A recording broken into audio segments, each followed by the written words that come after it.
our tutorial, so here just have to be a little quiet, by the way. Then let's just start off with a circle, make these two shapes on both sides, and then right under that part, just swoop and connect. And then just add scribbles. And then for the bridge, just go like that. And then for eyes, you literally just sort of make it like a football shape. Make a circle, and then fill it in. Detail. Literally scribble. And then for eyebrows, for mouth, make a V, and then make a line down.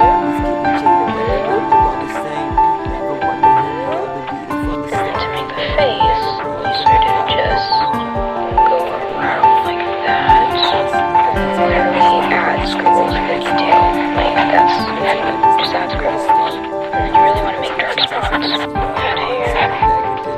Done. Tag me if you did. Here are 3 art mistakes you need to stop doing right now.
In this strategy, I'm basically going to draw the apple like I would with colored pencils, and then we're going to blend it out with water later. So as you saw, I used red and purples for the shadows, and now I'm putting in some yellow for the highlight. And because I want these colors to be bold and bright, I'm pressing down fairly hard with the pencil and putting down a lot of color. If you want lighter colors, you just press less firmly with the pencil. And now here's the best and most satisfying part of watercolor pencil, just taking a damp brush and blending all of these colors together. The colors do stay put for the most part, but if I were to go from dark to light, I do clean my brush. But I hope this was helpful and inspires you to paint something today. So you normally draw your flowers like this. Well, your doodles are about to get a whole lot better. Start with a circle and 6 little lines. Connect the lines with heart shapes. Make a bunch of little lines coming from the center. Add a leaf between every other petal, and it's easy as that. Oh, I don't think people realize how easy it is to draw a tree. If you can draw a squiggly line and the letter Y, you're already halfway there. First step, large squiggly line. Then medium squiggly lines attached to the large one. Then on the medium squiggly lines, add smaller squiggly lines. And on those small ones, add even smaller ones. You know you're done when your hand starts to cramp up. Then you're gonna thicken up the first squiggly lines that we put down, and then boom, tree. Is there anything going on in your character's head? Probably, but they look a little stiff. And you wonder how artists are achieving these dynamic and expressive poses. I'm gonna teach you a technique called gesture drawing. This is a quick sketch that captures the feeling of a pose and the different forms in motion. So how do we get started? You start with the line of action.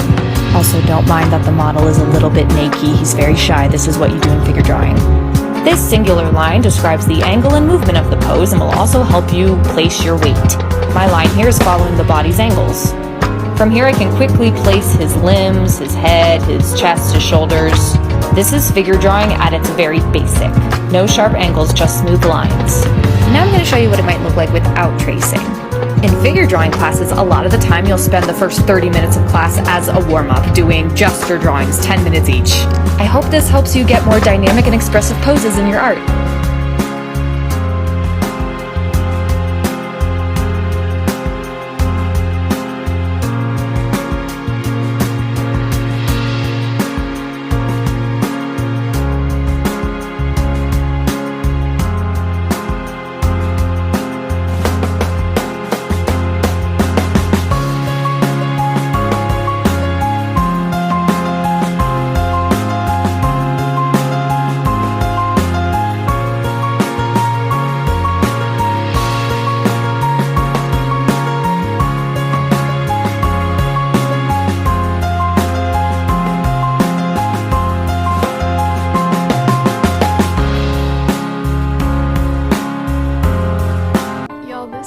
Changed my life. Put one color at the base of your brush, a second color around the tip, and then dip the very top in some white. Then stamp it, and then stamp it again, and stamp it again into like a circular pattern.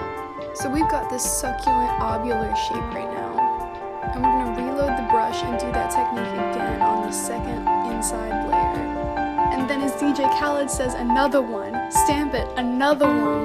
So then you have this gorgeous flower thing and you can multiply them into more, and it's so fast and so easy.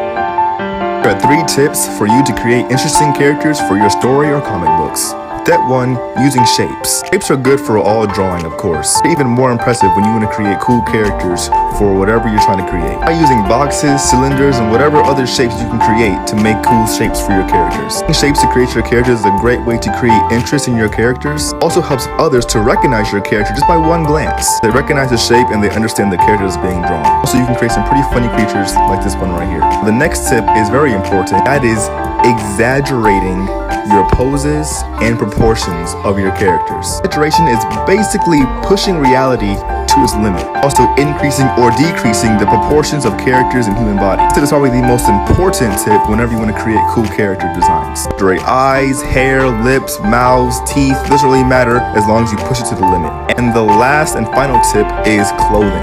Clothes and weapons also helps with the character process. Just Google or Pinterest for reference. Hey guys, here's my go-to method for when I draw eyes. First of all, I start out by drawing a straight line, then sectioning it off into 3 even sections. Now draw 2 football shapes within the guideline and 2 round circles for the irises. Add the lines for the crease, and now we're going to be drawing in the guidelines for the eyebrows. I find that the eyebrow ends at the diagonal of the eye's corner. Outline the shapes of your eyebrow and erase the guidelines away. Now it's time for shading. What we're going to be doing is building up the base shadows and highlights in this stage. I place a shadow underneath the eyes for the bottom crease, then I'm also defining the waterline and the outer corners of the eyes. Now I'm just shading in the irises and the eyebrows. Okay, so now we're going to be adding in the details for the eyes, like the eyelashes, the pupils. Basically, I'm just going to be darkening and refining all the details in the eyes. Add some white dots for light reflection and you're done.